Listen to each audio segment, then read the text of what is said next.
So in the previous video we created our first VHDL code, fixed some errors, compiled it. There's just a continuation of it. So looking at some useful tools for analyzing your circuit to make sure it's working. A good tool is the netlist viewer. So if you select tools, go to RTL viewer or netlist viewer, select RTL viewer, then you see how the switch actually connects to the LEDs. That's what our VHDL circuit is implementing for us now. However, you find this tool very useful as the code gets more complex. You get to see how things are connected at the register transfer level or at the gate level, and this usually gives you a pretty much a good idea. And it's also a good thing to have a snapshot of and put in your logbook as well. So let's see if we want to view the vector waveform. You can go to File, New, or just use the new icon on here. Then for the verification and debugging, you see the University Program Vector Waveform there, VWF. Double click that or press. Okay. In the space here, double click and you should get this pop-up window. Go to Node Finder to find the nodes that you want. On here you can list the nodes that was used in your design. I'll select the whole bus, but you can select individual ones. Just be as creative as you want.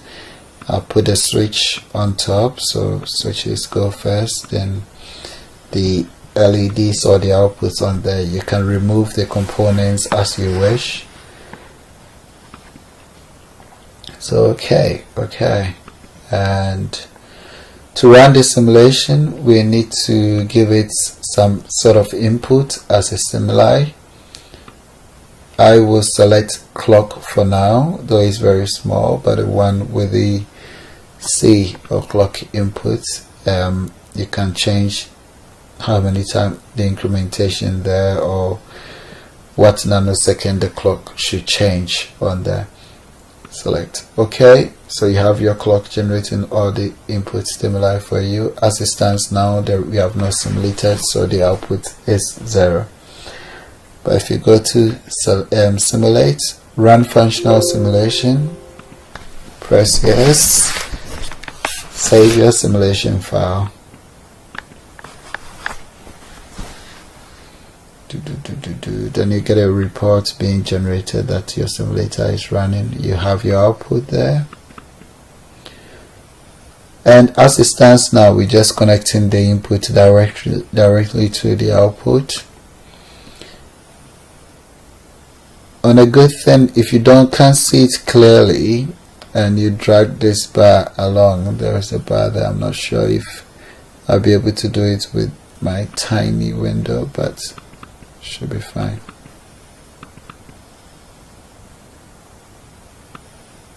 Yep, you got it now. So if you leave it on any particular timeline, the actual values for each of the bits is given on this side.